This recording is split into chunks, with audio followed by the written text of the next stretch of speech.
Well, where do you want to be in November? How about right here in South Florida? This is skyline of Fort Lauderdale, Florida. It's when the snowbirds start coming out to get away from that New York cold. In fact, I got two of them with me right now when they were with me ringside last Friday, Fort Lauderdale, Florida. A great night of fights on ProBox TV. You know the New Yorkers I'm talking about. Jimmy Smith in studio with Paulie Malignaggi, Chris Algieri, both of the champs helping me call last Friday's event at ProBox TV. And Paulie, we had a little bit of everything that night. Not only high-level fights, we also saw pro-box names pushed to their absolute limit and people getting that opportunity to shine. And Paulie, a lot of them did.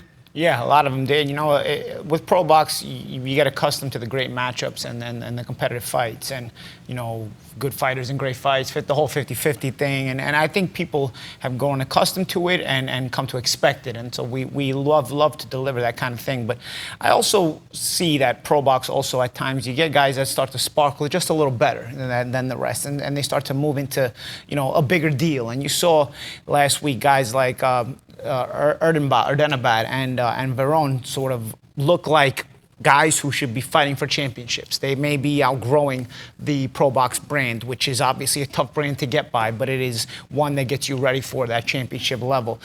We see prospects like Frankie Scarboro going from prospect and closing into contender status with impressive wins. So, you know, you see those matchups, but you also see the impression these guys can make and the platform and why ProBox is this kind of platform. One of the difficulties in all of sports, but especially in boxing, Chris, is the whataboutism. He looks good, but what about this guy? What about this kind of guy? What about that kind of guy? Veron and Erdenebat definitely showed their class against very tough opponents. Yeah, absolutely. And I think about ProBox TV with all the matchups, like the champ was saying, the 50-50 matchups, the no A sides. You got to look past the numbers. And I say this all the time. Our CEO, Gary Jonas, has an idea of making very competitive matchups. But every once in a while, you get these guys that make competitive fights look non-competitive. And that's when it's time to step up. And you're seeing the evolution of ProBox TV and the kinds of talent that are coming up through the ranks now. We actually are literally having to create new levels here at ProBox TV. We're getting into championship level fighters, the Angel Leos, the Ramon Cardenases, these guys who are elevating themselves and graduating out of that. Veron has the look of a guy like that he might be moving past these kinds of quote-unquote competitive 50-50 matchups where he's basically just in the championship level where all those fights are competitive and all those fights really, you don't really have an A side or a B side, or you're coming in as an underdog who's been prepared, cutting their teeth here on ProBox TV. And then, Champ, you mentioned that, Frankie Scarboro. That was supposed to be a competitive fight. First round knockout, overhand right. Best performance to date fighting on our air against his toughest opponent to date. So you have these guys and you're seeing the evolution of not only the platform, but the fighters that are performing on the platform. Well, let's talk about that fight. Frankie Scarboro Jr. taking on Onyx Sanchez-Medina. This is one of those, Chris, you talk about looking past the numbers. It was Onyx who was supposed to be the puncher in his entire career. 100% knockout rate. No one had gone the distance. We're all talking about his power. Francois Scarboro Jr. showed that wasn't a factor. Not to mention the power. He's tall. He's 5'10", 130 pounds. I said, listen, it's hard to fight a tall guy. It's hard to fight a puncher. It's really hard to fight a tall puncher. But Frankie Scarboro had a fantastic game plan. He knew what he needed to do. He used his athleticism, his explosiveness. And like we said, he's kind of a hybrid Maryland area fighter in terms of the way, the DMV, and how those guys kind of fight. Because he uses explosive movement to get his feet in, and he sets a pace. He's not sitting and waiting the counterpunch from the outside. He's in, he's out, and he did that perfectly against a taller opponent here. Yeah, when you look at this, Paulie, was not catch and shoot. It was go in and destroy. That's exactly what he did. To use a term from Onyx, it was slam. We all remember it. He slammed them with that right hand, man, and it was just elementary. I mean, he got close enough to want to load up on it. He saw that Onyx was pulling up against the ropes. There's less room to step back. I know tall guys tend to like to be in and out fighters because they have a little bit more room to play with. The problem with if you're going to do that on the ropes, there's no room to step back. And kudos to Scarboro for recognizing that this guy's a step out kind of guy, and I got him on the ropes. If he tries to step out, he's going to remain high, and he's going to have no room to step out. I can catch him with this shot. And loaded up on it a little more, and that was all she wrote. Slam. Yeah. Francois Scarboro Jr. getting perhaps the biggest win of his career. And we appreciate not just his performances, but his ability to join us afterward. Frankie Scarboro Jr. joining us now, my man. Face is looking good, dude. You're looking pretty after the fight. How does that feel, man? This might be the best I've ever looked after a fight. I moisturized this morning, so that might be why. Listen, Frankie, man, that was a fantastic performance. We got a chance to speak to you briefly after the fight over at the desk. I just wanted to ask you, I mean, you're not small for 30, and your opponent was big, man. He was tall. How much experience did you have with tall fighters? Is that something you prepared for in camp? Because the thing about tall fighters is they don't go under punches. They pull straight back. They like to pull and make you reach and try and counter. But you timed him perfectly on the ropes there. This camp, we brought in a bunch of tall fighters. We brought in Maximus Garland, who's my teammate. Makai Phillips, we brought him in the camp, who's also tall. And Derek Scooter Davis, who's tall as well. So those were my 3 main sparring partners this camp. So it was nothing that I wasn't used to. It was just another day at the office. I just treated him like another sparring partner. Frankie, were you surprised that the fight was over that fast? I mean, when you hit him with that shot, did you know that was going to end the fight? Not really. I was kind of like, I'm still figuring out myself. I'm not going to lie to you. Last fight, when I fought Kevin Piahitra, I accepted the fact that I'm not a knockout puncher. And then I come in here and I knock somebody out in the first round. So maybe, like, my head's all over the place. Maybe you're changing your mind about that again. Tell me about my head's all over the place. Yeah, man. tell me about the fun of that. I know we're sitting here joking about it, but you're at an age, you're at a place in your career, you're still figuring out your style, man. It's still fun to add all these weapons to the gym. You're not a finished product. Is that an enjoyable process for you, man? It is an enjoyable process for me. And I'm a guy that can do everything. After my fight, I sat down and watched the fights on Saturday, and I seen Ben Rodriguez, and I'm like, now if I could learn some of that movement, I would be the most dangerous fighter in the world. So it's a great process, and everybody's tuned in to see what the final product is going to be, and I am as well. Now, Chris, when you look at Bam Rodriguez, you're emulating Bam Rodriguez, pretty good guy to emulate. Yeah, I mean, I think he is the guy to emulate right now. He's got such a fantastic style. But Frankie, speak to your training, your preparation. You mentioned you brought in the taller sparring partners, getting ready for this guy. You've always been a guy who comes in fantastic shape, and I always say the guys who are in shape learn faster on the job. So just speak to your training and your mentality when it comes to preparing for these fights. So I understand that boxing is an unforgiving sport. One minute you're hot, 1 minute you're not. So I understand that every time I go out there, I had to do my best, and I can't cut corners because everybody that I've ever seen cut a corner in my whole life, they end up falling. They're not prepared. And my dad always tells me this one quote. He says, "Never cheat your equipment, or your equipment will cheat you." So I just try to make sure I got all of my equipment prepared for the job at hand. Frankie, you made a statement to close out the year. What are you looking for in 2026? Because this was sort of a end the year with a bang kind of thing. So what's the 2026 mindset? This was just my warm-up year right here. I was getting my feet wet this year. When I say the best is yet to come, I honestly mean the best is yet to come. So 2026, I'm going to come out blazing. I want to say that I'm going to win almost every round that I box in 2026. And I'm a pause right here because I had to say this. The DJ, you got me in trouble by my mom and my dad because you were supposed to play the clean version. Oh. So I had to hear about that the whole way home. Yeah. So whoever the DJ is, I'm mad at you. And I want to let the world know. My granddad is a pastor, so he heard through the grapevine. The whole church was there. I'm going to find you. It wasn't us. Right now, I got to tell you, it wasn't us, but we'll let you go so you can go find him. By the way, Francois, great performance. You've always been great to us. A pleasure watching you fight. Can't wait for the next one, man. For sure. And I found out that I was taller than Jimmy. I just want to let everybody know that. I was shocked about that one. And the hits just keep on coming here at ProBox TV. Thanks a lot, my man. Appreciate it. All right. Yeah, you guys enjoy the rest of your day. Another fight last Friday, separating, in a sense, the men from the boys who will move forward with a stellar light heavyweight career. That was Dante Benjamin versus Money Powell IV. A great fight, gentlemen. One of those more Paulie chess than checkers. Very tactical fight. Both guys looking for opportunities. Yeah, real tactical fight here. You know, both guys were looking for their openings. Both guys fought a very good tactical fight, I felt. You know, neither with broke position very often, if at all. They had to create their opportunities and they had to keep their punches tight and short because, again, neither guy was breaking position. So if you do punch too openly or too wide or get too excited with a big combination that's too big, the guy that doesn't break position can make you pay for that. So I thought it was real tactical, real tight.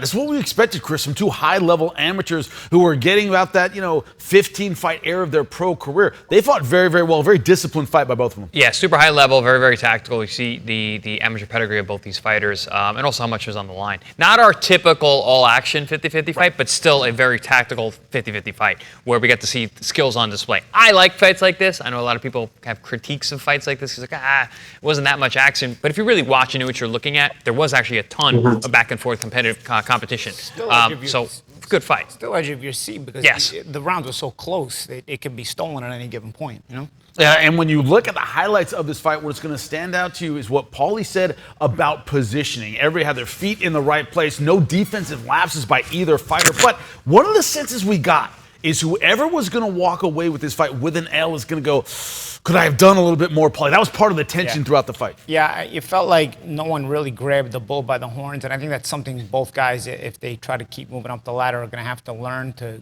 go win a fight. It's about, you can be in a fight, you can know how to fight a fight, but sometimes there's what separates the high-level fighters is they know how to go and win the fight, and so you have to have that in you. It's a bit of a killer instinct where, you don't just leave it up in the air. At a certain point, you go and grab the bull by the horns and win. Because if you keep leaving it up in the air like this, there comes a point you might get it, you might not get it. It gets left up in the air.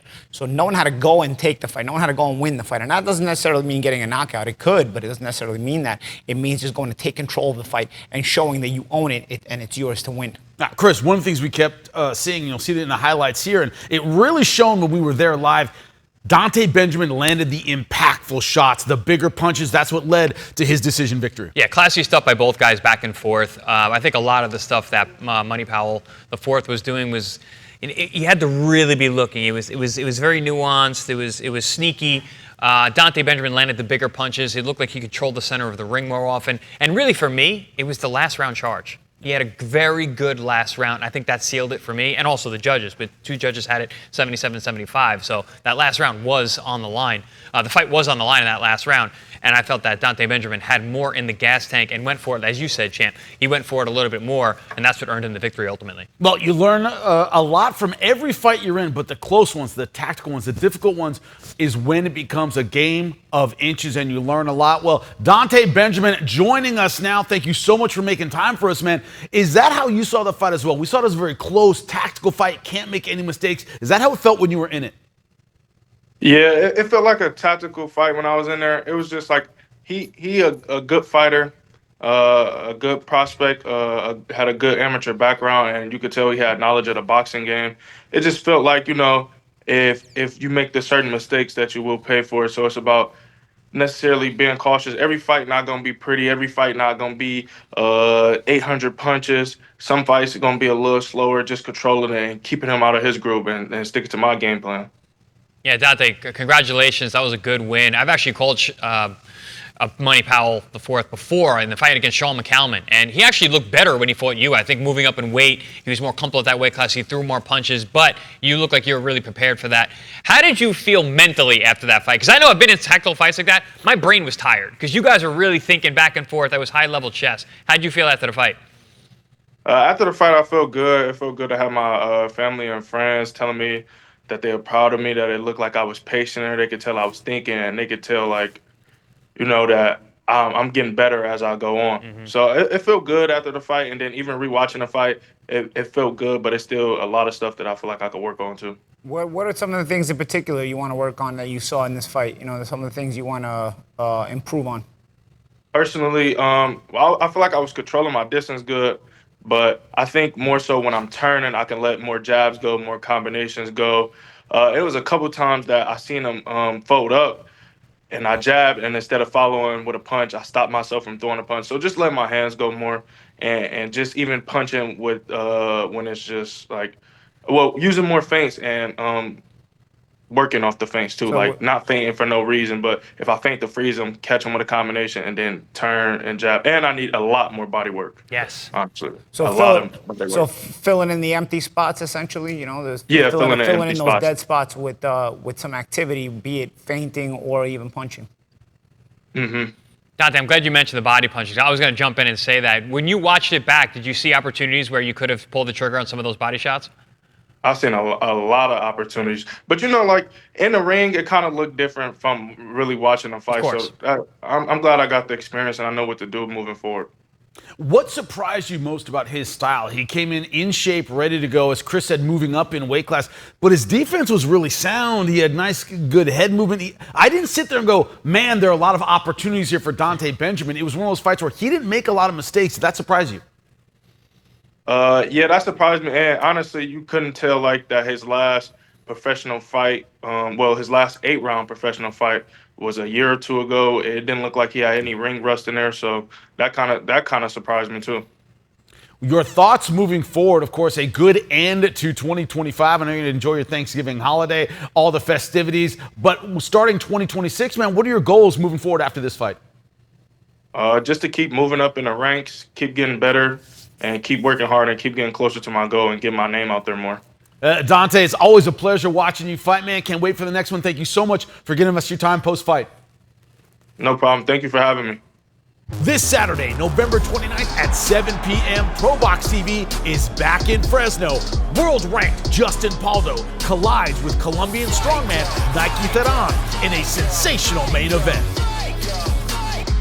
Another standout from last Friday, Senbatar Erdenebat, who had looked absolutely fantastic on ProBox TV air. The question is, how would he deal with a pesky opponent who wouldn't go away? Well, we got the answer to that question when he faced a Mexican warrior, Paulie, and the answer was Erdenebat wasn't going anywhere. Had to pick his shots, but wasn't going anywhere. Yeah, it was a bit of an awkward fight because Montoya tends to make it awkward. I mean, he's a guy who's not very easy to deal with, and like you said, he used the word pesky. He can be pesky. He can offset you a little bit. But Erdenebat had to keep his focus against an awkward guy who kept coming and kept bringing it. A lot of times we've seen in the past where Erdenebat has caused guys to stop with that winning mentality. They go a little bit into survival mode. But I think Montoya kept trying, but it allowed Erdenebat to look better and better. Yeah, but when you look at Montoya, a lot of fighters start throwing, Chris, what we call get away from me punches. Erdenebat was throwing heat the whole time. It never allowed him to kind of get out of his game, which is power punches at short range. Yeah, well, Erdenebat's one of those guys where, we've seen him take control of a fight and then seems like he gets a little bored. You can't do that with a guy like Montoya, who's constantly coming and bringing it. And I think we got to see Erdenebat dig in his bag a little bit. We got to see the different things that he can bring to the table. We knew about his great boxing, we knew about his excellent defense, but we never really seen him under consistent pressure like we did that night. And we saw him that he can set down and throw meaningful, dangerous punches throughout the night. He showed that he got a great gas tank. He shows that he stays smart and switched on all night long. This is the kind of fight that I needed to see from Erdenebat because the talent's there, but I hadn't seen the consistency. On Saturday night, I did. Yeah, against Abraham Montoya, one of those guys who always coming at you, can take a good punch, and also is never going to show you that he's hurt. But, Paulie, throughout this fight, as we look at the highlights, you were looking at, man, he's one of the most awkward punchers we have ever seen, but somehow he makes it work. Makes it work, knows how to win, has some pretty decent wins on his record, too. He's got some losses, but some pretty decent wins on his record, too. He's going to be sort of a gatekeeper because at the end of the day, Montoya, I don't know, he's figured it out how to fight, but when you look at him, you're like, this guy can't fight, but he actually knows how to get results. So, he'll probably always be short of world-class level, but he'll be a solid gatekeeper, and he played that role against Erdenebat well. And we were looking more at the mental side of this fight because we knew what Erdenebat could bring physically, but the mental side of staying composed and staying tenacious. Chris, did he pass that test to you? Yeah, 1,000%. I mean, it's funny, Champ, you say that he's like sub-world class level, but he has 2 world champion wins on his record. He beat Venado Lopez, giving him his first loss, and he beat Jojo Diaz in his last fight. Giving him his last loss. Right? Yeah, well, yeah, exactly. But and the way that he cuts off the ring, he does that at an expert level, which we made Erdenebat have to really show his footwork, his ability to control space, and his ring generalship. So this is a perfect foil for Erdenebat to really highlight what he brings to the table. Well, we are now joined by his coach, Jonathan Wally. Thank you so much for joining us, man. You heard all of what we said about the fight. What was your thought on your fighter's performance, considering the awkward nature of the opponent you had in front of him? Yeah, I really liked his performance. Cindy's I now call him a true professional. Like I said, I mentioned before, he's now dedicated his life to this sport. And this fight showed that a lot. The guy was very, very consistent with his pressure. you see a lot of guys at those like top levels, and they have like something really, really dynamic that you could kind of see, but nobody talks about the power of pressure. And this guy brought that, all night long, and we were able to, still land our shots. He showed a great gas tank at the. Tindy actually, to me, impressed me because he was able to pick up later in the fight. I see him obviously on a regular basis in the gym, but to do it in the fight and be able to pick up and actually go for the knockout, it's kind of hard to fight Michael Myers, but he definitely showed everything that he needed to show in this fight. And just so you guys know, we had a change of a opponent. Things happen sometimes. Right. So this guy took this fight on about, I think, 2 weeks notice, but he told me after the fight he'd been training all year. He was expecting big calls after he beat Jojo Diaz. So he'd been doing nothing but training, whereas, we kind of had to adjust to that type of pace. And, like I said, for Tindy to be able to adjust to that with that amount of time, my hat's off to him. I gained a lot of respect for Tindy too, and I was very impressed with his performance, to be honest with you. Hey, Coach, congratulations and welcome to the show. This is going to be one of those wins it's going to be a sneaky good win. I've called Montoya Abraham before. Abraham Montoya before. I've never seen him beaten that consistently and concisely. He usually really pressures the young guys who are coming up. He beats guys like Jojo Diaz and former champions. Did you understand going into this fight, even on short notice, how dangerous that Montoya really is? Because, listen, if you're not ready, he knocks you off. He beat 2 world champions. Yeah. That doesn't happen. You know what I mean? And the way that he beats these guys, it's not conventional. It's not like he does something super spectacular and he like outclasses them. No, he goes, if you didn't bring your lunch pail to work, you're going to get hungry and you're going to starve because I'm the one that's supplying what I need to supply to get the win. You know what I mean? Like, he's not super fast. He's not, super hard to hit, but what he is, he's super durable. He has pretty good defense, and Montoya's pretty smart. I watched him, I think it was round 3, throw nothing but body punches, and for a guy that his whole thing is to put pressure, for him to take a whole round to throw nothing but body punches, that showed a lot of intellect. So he's definitely one of those sleeper guys, and to answer your question, were we expecting that type of pressure? Yes. But like I said, to deal with it day of the fight, that was kind of tough. And like I said, I was very impressed with Tindy, how he dealt with them. And, like you said, he beat him regularly. I gave Montoya maybe 2 or 3 close rounds, Same. Yeah. But aside from that, I thought it went our way pretty handedly. And you mentioned before the fight that if you got a call for a world title fight, you like send these chances against the champions right now in his weight class. Obviously, I think this performance against a guy like Montoya solidifies that standing. What do you see in 2026? Are you going to get that call? I mean, that's another problem, right? Is Sendy looking too good and maybe scaring away the possible title shots? Yeah, I mean, I'll put it like this: it's hard to ask a champion, hey, this relatively unknown guy, you want to fight him? You know what I mean? So 2-time Olympian, Yeah, right? this really good, relatively unknown guy. Right. And so, nobody wants to fight a southpaw. Nobody wants to fight anybody strong. Nobody wants to fight anybody dynamic. Nobody wants to fight anybody with a great gas tank. Tindy's all for it, not to mention a few other things. So, like I said, it's just a matter of waiting and building experience at the time till we get that call, And like I said, I think Tindy's done a good job of being able to really outclass guys that we've had like 3 or 4 fights on ProBox that legit could have been like title eliminator fights. Mm-hmm. And he's beaten all of those guys handedly, to the point to where, you see these guys banged up and bruised up, and thank God Tindy's not have to go through any of that. And the guys that he's fighting, you should be kind of banged up and bruised up, So like I said, he's kind of a step above of guys that's already fought world titles or world titleists. We're just waiting on the call now, so. Well, we hope you get it, man. And it's been such an honor calling Senbatar Erdenebat's fights on ProBox TV. They are always exciting. Thanks so much for your time, Coach. Yeah, no problem. Thank you guys for having me. This Saturday, November 29th at 7 p.m., ProBox TV is back in Fresno. World-ranked Justin Paldo collides with Colombian strongman Nike Veron in a sensational main event. WBC number 4 Muhammad Yakubov risks it all against upset specialist Christian Cruz. Plus, 3 more ProBox style 50-50 matchups.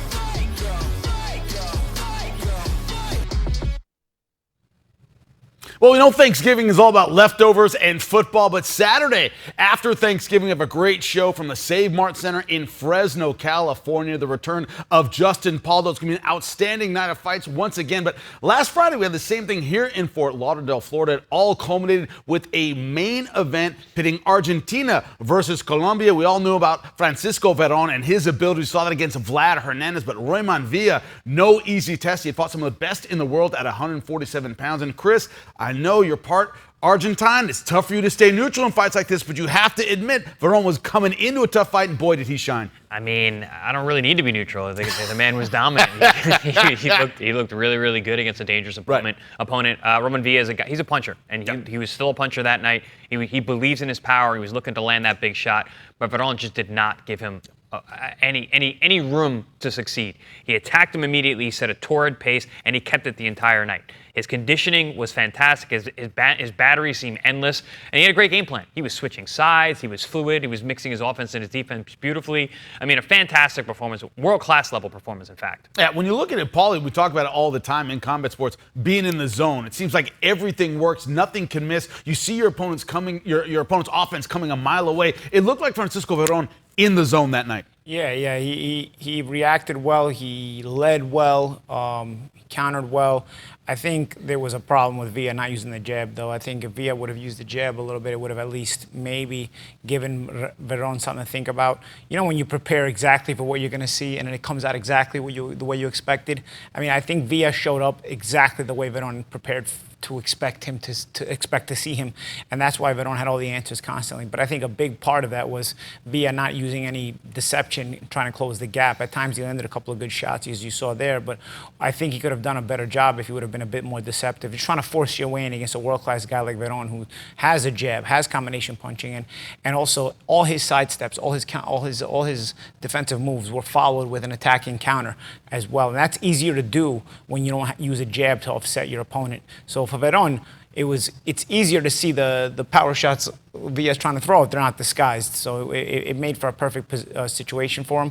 And he, like the champ just said, he looked world class, and to me, it looked like he was ready for a title shot. When you look at it, though, Chris, this idea that against Vlad Hernandez, who had an endless gas tank, kind of an awkward style, but not necessarily a one-shot knockout kind of guy, this was a guy with a totally opposite style and equally, if not more dominant, Chris. Yeah, definitely more dominant. Vladimir Hernandez is the kind of guy, he pushes you, he tests you. You learn a lot from a fight like that. But Veron showed world-class gas tank in that fight as well, because that's what Hernandez does. You know, he matched the volume guy and outworked him, which is really impressive. And then he fought a puncher, and he outpunched the puncher. You know, it wasn't power versus power, but it was volume versus power, and his ability to be precise and to land without getting hit, you know, staying invisible all night long. It was a thing of beauty.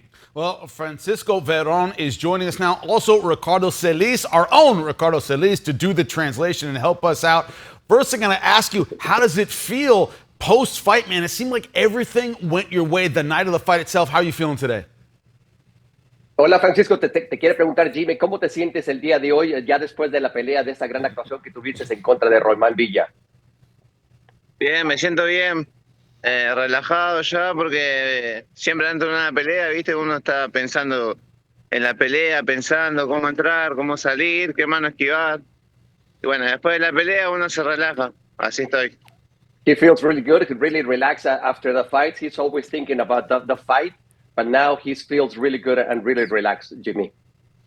Hola, Francisco. Bienvenido. What did you expect Roman Villa to stay, to be such a hard-willed guy? He was trying until the very end. He didn't break. He didn't give up. He didn't fold. Did you expect him to be such a hard charger all night long? Bebo, ¿esperaste que Royman Villa de esta manera, un boxeador que siempre está empujando hacia adelante, un boxeador muy duro con una pegada muy fuerte? Sí, me lo esperaba porque vimos otras peleas que le metían buenas manos, fuerte, potente, y él seguía yendo para adelante. Así que sabía que iba a pasar eso. Yes, I was expecting a tough opponent because I watched some of his fights and I knew he always coming forward, throwing a lot of punches. He's gotten Ricardo. He's gotten a very satisfying victory, a victory where he looked very good. There was one of the world champions in his weight class in attendance that night, in Xander Zayas. Does he have an eye towards a world championship fight? Because this performance looked like a world-class performance. Bebo, te viste muy bien en esta actuación en contra de Román Villa. Presente en la arena, ahí en Fort Lauderdale, estaba también el campeón de la OMB, Sander Zayas. ¿Tienes alguna idea si te gustaría pelear por un título mundial, posiblemente en contra de Zayas? Sí, sí. Yo si me ofrecen la pelea, la aceptaría con mucho gusto. Estoy acá para pelear contra los mejores. Of course, if they offer me that fight against Sander Zayas, I would be more than happy to take it. I'm here to fight the best of the category. When you look at your career, how would you describe your momentum right now? 2 in a row on ProBox TV. You looked phenomenal in both fights. Everything seems to be clicking. Where do you believe you are in your career? Do you think you're peaking now, or is that yet to come? ¿Dónde piensas que estás en tu carrera, mi estimado Bebo? Vienes de 2 victorias muy importantes, la de Vladimir Hernández al 24 quilates y ahora en contra de Román Villa. ¿Dónde tú piensas que te encuentras en tu carrera? Yo me encuentro en un momento ascendente porque vengo ascendiendo bastante rápido y bueno, y ojalá que dentro de poco se me dé la oportunidad de una eliminatoria o pelear directamente por el título. I really hope that in a short while I can get a fight for a title, for an eliminatory fight. I'm going, my ascendant weight right now, it's really, really good. Well, you looked absolutely fantastic on our air. We appreciate your time so much. Francisco, can't wait to see you again on ProBox TV. Bebo, te viste muy bien. Muchísimas gracias por haber estado aquí en ProBox. Te viste muy, muy bien en esta última pelea en contra de Román Villa. No, por favor, muchas gracias ProBox por darme la oportunidad, por siempre tenerme en cuenta. Y bueno, acá voy a estar al tanto a la próxima pelea que me ofrezcan. Voy a estar bien preparado como lo estuve con esta. It's always a pleasure being here in ProBox. I'll be ready for the next fight, guys. Hey, we love it. It's a little bit bittersweet here in studio. Why? Because a lot of these fighters we saw last Friday moving on to bigger and better things. We're going to miss them, but we're going to see them again, hopefully another couple times on ProBox TV. But you're going to see us at the Save Martin Center in Fresno, California. That's right, November 29th, Saturday, post-Thanksgiving of another great night of fights. And we are finishing out strong 2025, leading into a great 2026. Hope to see you with us right here on ProBox TV.